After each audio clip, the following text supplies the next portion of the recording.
Assalamualaikum warahmatullahi wabarakatuh. Berjumpa lagi bersama kami di Rabu Pagi. Pada kesempatan kali ini kita akan membahas kode etik mengenai pendidikan dan pelatihan.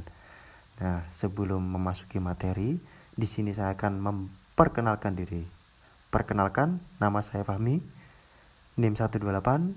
Saya tidak sendirian loh, melainkan bersama Solihatus Suraya dan Javid Adi Rifai.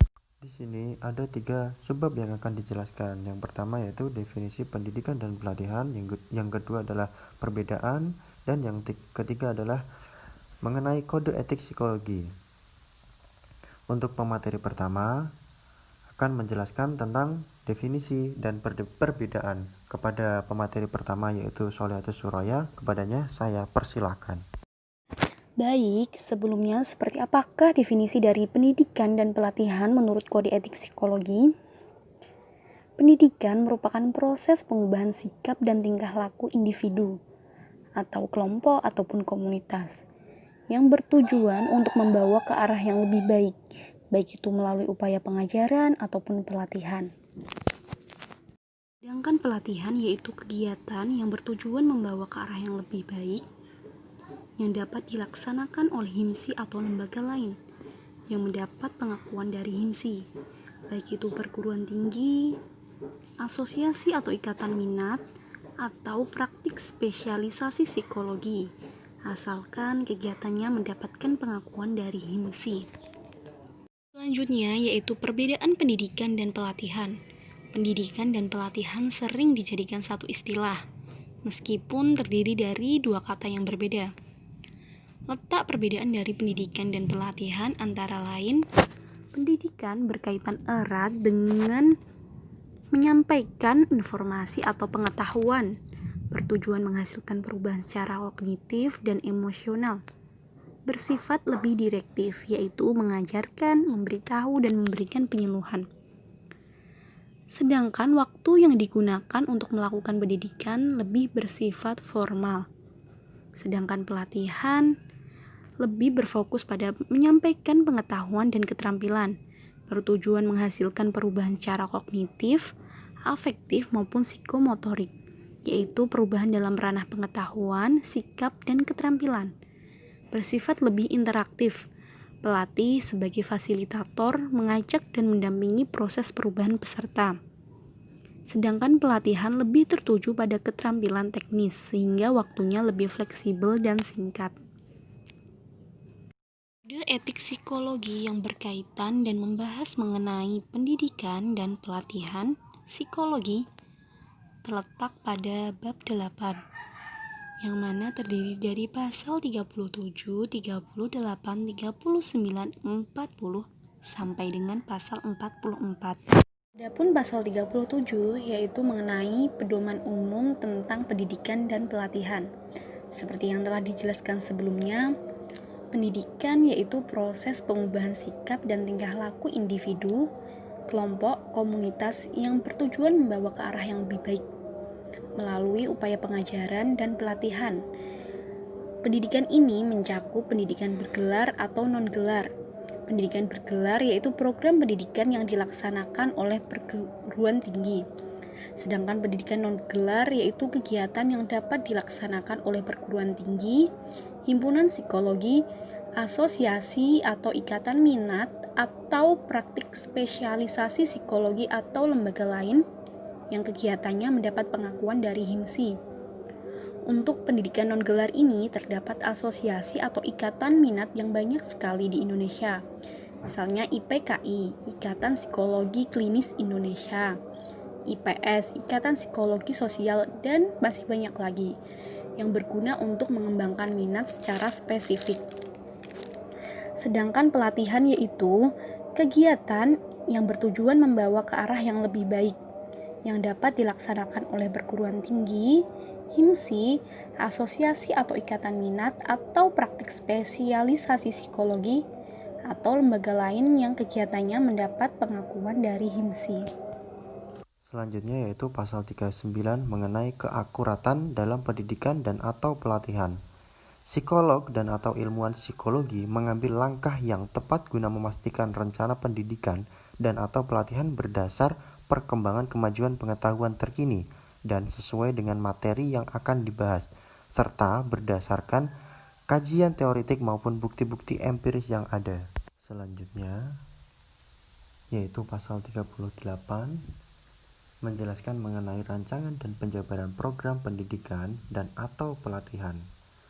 Pasal 38 ayat 1, psikologi dan atau ilmuwan psikologi yang bertanggung jawab atas program pendidikan dan atau pelatihan mengadakan langkah-langkah yang tepat untuk memastikan bahwa program yang dirancang memberikan pengetahuan yang tepat dan pengalaman yang layak untuk memenuhi kebutuhan. Selanjutnya ayat 2, psikologi dan atau ilmuwan psikologi mengambil langkah yang memadai guna memastikan penjabaran rencana pendidikan dan atau pelatihan secara tepat dengan materi yang akan dibahas. Dasar-dasar untuk evaluasi kemajuan dan sifat dari pengalaman pendidikan. Selanjutnya, psikolog dan atau ilmuwan psikologi menyusun program pendidikan dan atau pelatihan berdasarkan teori dan bukti-bukti ilmiah dan berorientasi pada kesejahteraan peserta pendidikan dan atau pelatihan jika psikolog atau ilmuwan psikologi menggunakan program yang telah disusun oleh pihak lain.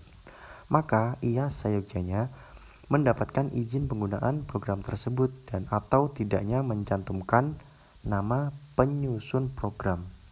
Selanjutnya, psikolog dan atau ilmuwan psikologi dalam melaksanakan pendidikan dan atau pelatihan diawali dengan menyusun rencana berdasarkan teori yang relevan sehingga dapat dipahami oleh pihak-pihak lain yang berkepentingan. Selanjutnya, pasal 40 mengenai informed consent dalam pendidikan dan atau pelatihan. Psikolog dan atau ilmuwan psikologi harus memperoleh persetujuan untuk melaksanakan pelatihan sebagaimana yang dinyatakan dalam standar informed consent, kecuali jika a. pelaksanaan pelatihan diatur oleh peraturan pemerintah atau hukum, b. pelaksanaan dilakukan sebagai bagian dari kegiatan pendidikan, kelembagaan, atau organisasi secara rutin, semisal syarat untuk kenaikan jabatan. Baik, selanjutnya di sini saya akan menjelaskan pasal 41, yaitu pengungkapan informasi peserta pendidikan atau pelatihan. Yang pertama, psikolog dan ilmuwan psikologi mengambil langkah-langkah untuk melindungi perorangan atau kelompok yang akan menjadi peserta pendidikan dan atau pelatihan dari konsekuensi yang tidak menyenangkan, baik dari keikutsertaan atau penarikan diri atau pengunduran dari keikutsertaan. Lalu yang kedua, psikolog atau ilmuwan psikologi tidak meminta peserta pendidikan atau pelatihan untuk mengungkapkan informasi pribadi mereka dalam kegiatan yang berhubungan dengan program yang dilakukan, baik secara lisan atau tertulis, yaitu berkaitan dengan sejarah kehidupan seksual, riwayat penyiksaan, perlakuan psikologis dari hubungan dengan orang tua, teman sebaya, serta pasangan ataupun orang-orang yang signifikan lainnya.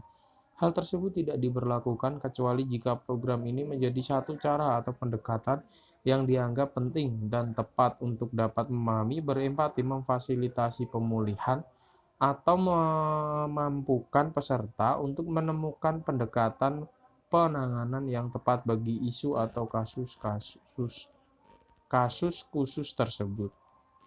Yang ketiga ada, bila pengungkapan informasi pribadi yang peka harus dilakukan.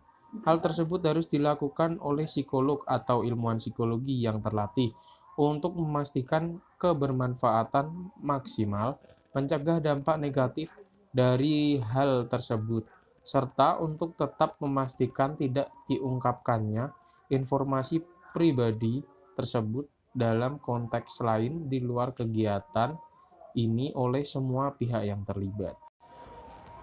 Baik, selanjutnya pasal 42, yaitu kewajiban peserta pendidikan atau pelatihan untuk mengikuti program pendidikan yang disyaratkan. Bila suatu pendidikan atau pelatihan atau suatu kegiatan merupakan persyaratan dalam suatu program pendidikan atau pelatihan, maka penyelenggara harus bertanggung jawab bahwa program tersebut tersedia pendidikan atau pelatihan yang disyaratkan tersebut diberikan oleh ahli dalam bidangnya yang dapat tidak berhubungan dengan program pendidikan atau pelatihan tersebut. Lalu selanjutnya pasal 43, penilaian kinerja peserta pendidikan atau pelatihan atau orang yang disupervisi. Yang pertama, psikolog dan atau ilmuwan psikologi dalam bidang pendidikan, pelatihan, pengawasan, atau supervisi menetapkan proses yang spesifik dan berjadwal untuk memberikan umpan balik kepada peserta pendidikan dan atau pelatihan atau orang yang disupervisi. Informasi mengenai proses tersebut diberikan pada awal pengawasan. Yang kedua, psikolog dan atau ilmuwan psikologi mengevaluasi kinerja peserta pendidikan atau pelatihan atau orang yang disupervisi berdasarkan persyaratan program yang relevan dan telah ditetapkan sebelumnya. Selanjutnya, pasal 44, keakraban seksual dengan peserta pendidikan dan atau pelatihan atau orang yang disupervisi. Yang pertama, psikolog atau ilmuwan psikologi tidak terlibat dalam keakraban seksual dengan peserta pendidikan atau pelatihan atau orang yang sedang disupervisi. Orang yang berada di agensi atau biro konsultasi psikologi, pusat pelatihan atau tempat kerja di mana psikolog atau ilmuwan psikologi tersebut mempunyai wewenang akan menilai atau mengevaluasi mereka. Lalu yang kedua, bila hal di atas tidak terhindari karena berbagai alasan, misalnya karena adanya hubungan khusus yang telah terbawa sebelumnya, tanggung jawab tersebut harus dialihkan pada psikolog atau ilmuwan psikologi lain yang memiliki hubungan netral dengan peserta untuk memastikan objektivitas dan meminimalkan kemungkinan-kemungkinan negatif pada semua pihak yang terlibat. Cukup sekian pemaparan dari kelompok 6. Jika ada kurangnya mohon maaf. Wassalamualaikum warahmatullahi wabarakatuh.